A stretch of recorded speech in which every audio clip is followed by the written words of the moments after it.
আজকে দেখা যাচ্ছে আপনাদের যে গাড়ি ঘোড়া আপনারা কোথায় যাচ্ছেন বা কেন যাচ্ছেন?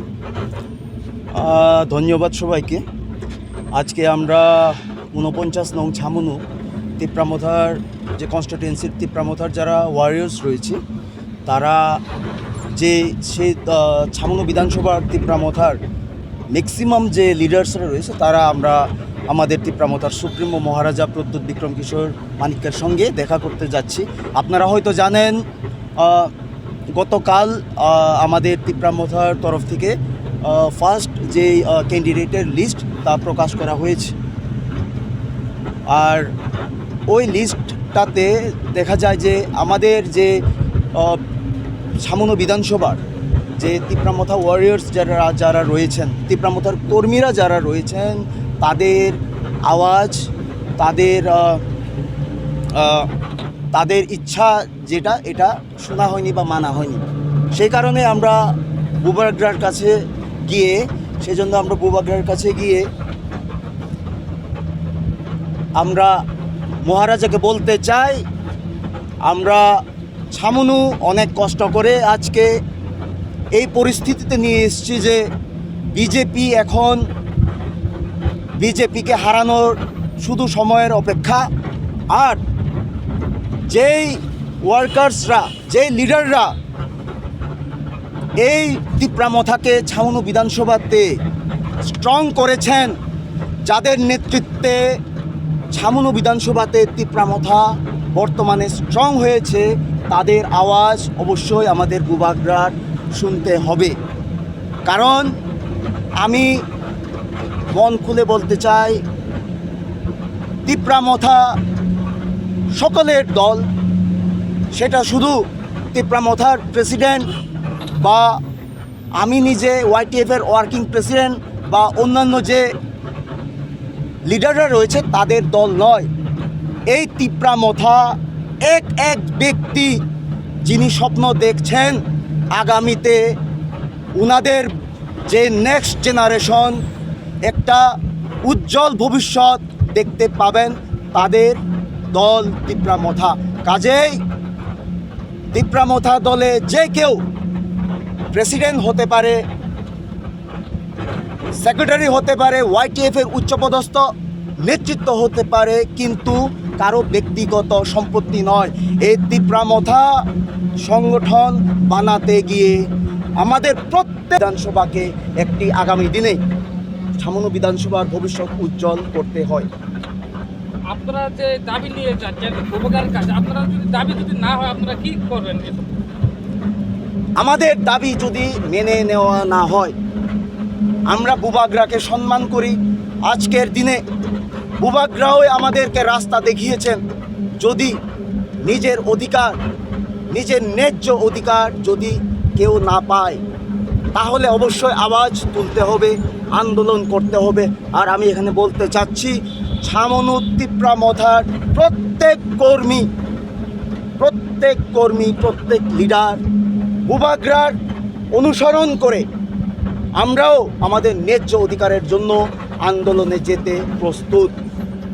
এখানে কতজন লোক যাচ্ছেন?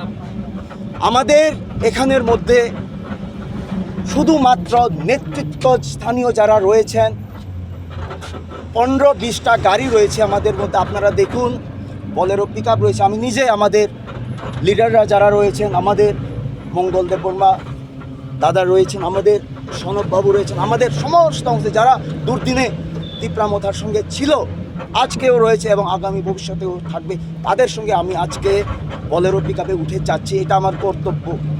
আজকে আমরা এখানে প্রায়, যদি বলতে চান, আমরা নেতৃত্ব শ্রেণীর 150 হতে 200 নেতৃত্ব শ্রেণীর লোক শুধু ছামনু বিধানসভা থেকে রাজবাড়ির জন্য আমরা প্রস্থান করেছি, যাচ্ছি। আর ছামনু বিধানসভা বাদে বাকি 6টি কনস্টিটিউয়েন্সি যেখানে চাকমাদের ভোটার রয়েছে, ওই কনস্টিটিউয়েন্সি থেকে, প্রত্যেক কনস্টিটিউয়েন্সি থেকে 3 হতে 4টা ম্যাক্স বলেরো ছোট গাড়ি নিয়ে আমাদের নেতৃত্বরা রাজবাড়ির দিকে এগোচ্ছে। সেক্রেটারি হতে পারে, ওয়াইটিএফের উচ্চপদস্থ নেতৃত্ব হতে পারে, কিন্তু কারো ব্যক্তিগত সম্পত্তি নয়।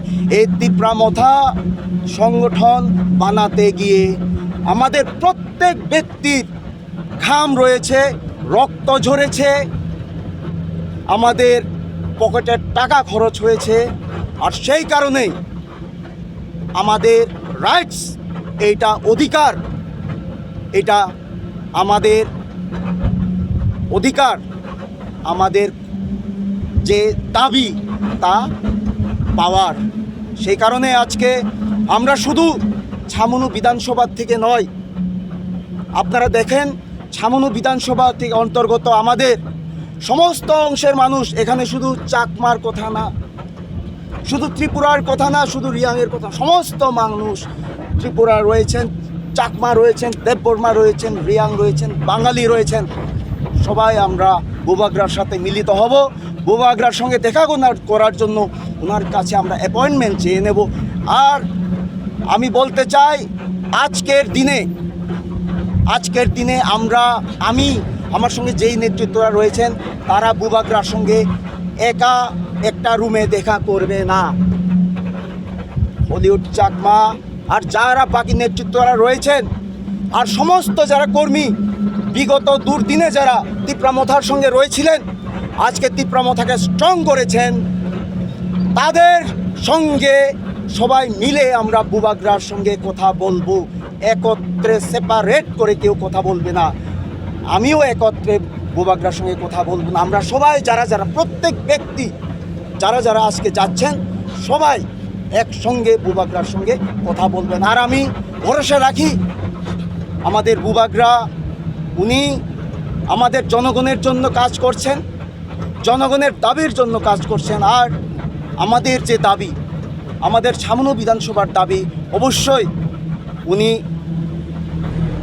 আমাদের দাবি কথা শুনবেন এবং আমাদের যে দাবি সেই দাবি অবশ্যই রাখবেন বলে আশা করি।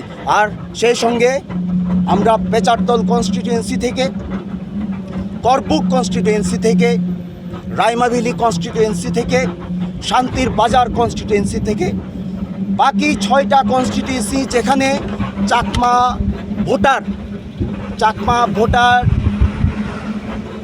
আছে, সেই কনস্টিটিউয়েন্সি থেকেও প্রচুর সংখ্যক চাকমারা আজকে আসছেন আমাদের সঙ্গে। রাইমাভিলি কনস্টিটিউয়েন্সি থেকে, শান্তির বাজার কনস্টিটিউয়েন্সি থেকে, বাকি 6টা কনস্টিটিউয়েন্সি যেখানে চাকমা ভোটার আছে, সেই কনস্টিটিউয়েন্সি থেকেও প্রচুর সংখ্যক চাকমারা আজকে আসছেন আমাদের সঙ্গে। ওনাদের দাবি হচ্ছে গিয়ে তিপ্রা মথা একটি দল, যে দলে চাকমা, ত্রিপুরা, দেববর্মা, বাঙালি, রিয়াং কিচ্ছু দেখা হয় না, 19টি দফার দল।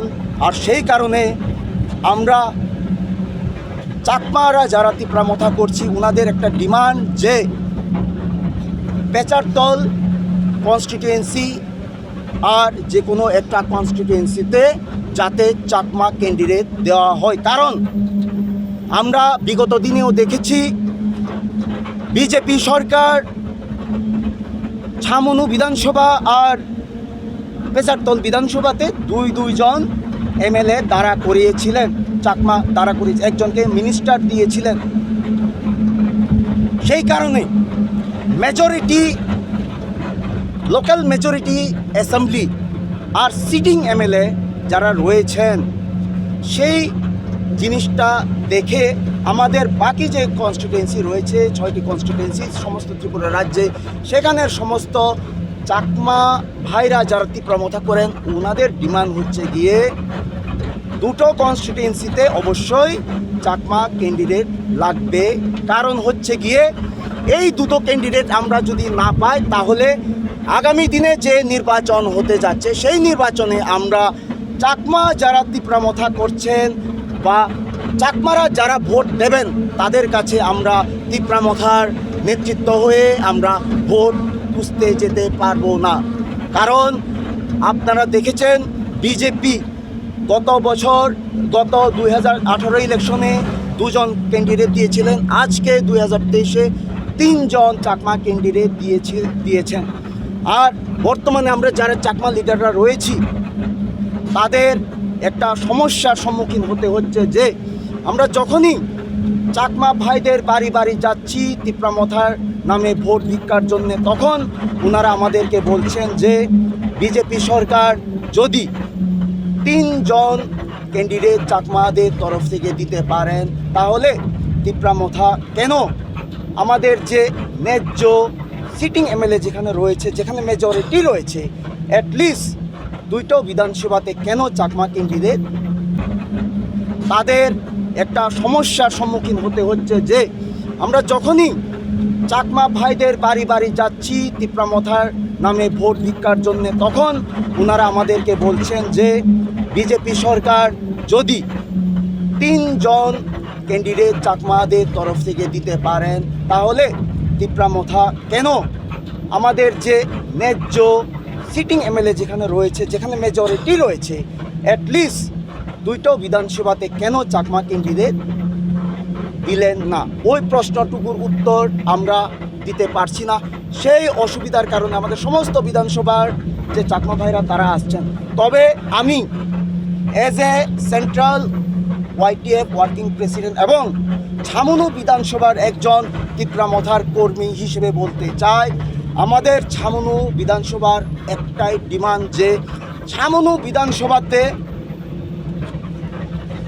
বিধানসভা থেকে কিছুদিন আগে বুবাগ্রাকে যে মেমোরেন্ডাম সাবমিট করা হয়েছিল, যে মেমোরেন্ডামে রতনজয় ত্রিপুরা যিনি গত TTIDC ইলেকশন লড়েছিলেন তিপ্রা মথার হয়ে, উনি আর আমাদের যারা কর্মীরা আমার নাম দাবি করেছেন যাতে ওনাদের দাবি এই 2 জনকে যাতে দেওয়া হয়। আমি বলছি না হলিউড চাকমা আমাকে দেওয়া হবে, কিন্তু আমি বলতে চাই আমরা ছামনু বিধানসভাতে আমরা ত্রিপুরা, চাকমা, রিয়াং কিছু আমরা দেখছি না। আপনারা দেখুন এখানে ত্রিপুরা, রিয়াং, চাকমা সব সম্প্রদায় রয়েছে, বাঙালি রয়েছে, মুসলিম রয়েছে। আমরা একটি কথা বলতে চাই, যারা দুর্দিনে ছিলেন তিপ্রা মথার সঙ্গে, যারা দুর্দিনে তিপ্রা মথাকে স্ট্রং করেছেন, পরিশ্রম করেছেন, ঘাম ফেলিয়েছেন, তাদের আওয়াজ অবশ্যই আমাদের বুবাগ্রার শুনতে হবে। যদি উনি মনে করেন ছামনু বিধানসভাকে একটি আগামী দিনে ছামনু বিধানসভার ভবিষ্যৎ উজ্জ্বল করতে হয়। আপনারা যে দাবি নিয়ে যাচ্ছেন উপকার কাজ, আপনারা যদি না হয় আপনারা কি করবেন? আমাদের দাবি যদি মেনে নেওয়া না হয়, আমরা বুবাগ্রাকে সম্মান করি। আজকের দিনে বুবাগ্রাও আমাদেরকে রাস্তা দেখিয়েছেন। যদি নিজের অধিকার, নিজের ন্যায্য অধিকার যদি কেউ না পায় তাহলে অবশ্যই আওয়াজ তুলতে হবে, আন্দোলন করতে হবে। আর আমি এখানে বলতে চাচ্ছি ছামনু তিপ্রা মথার প্রত্যেক কর্মী, প্রত্যেক লিডার বুবাগ্রার অনুসরণ করে আমরাও আমাদের ন্যায্য অধিকারের জন্য আন্দোলনে যেতে প্রস্তুত। এখানে কতজন লোক যাচ্ছেন আপনারা?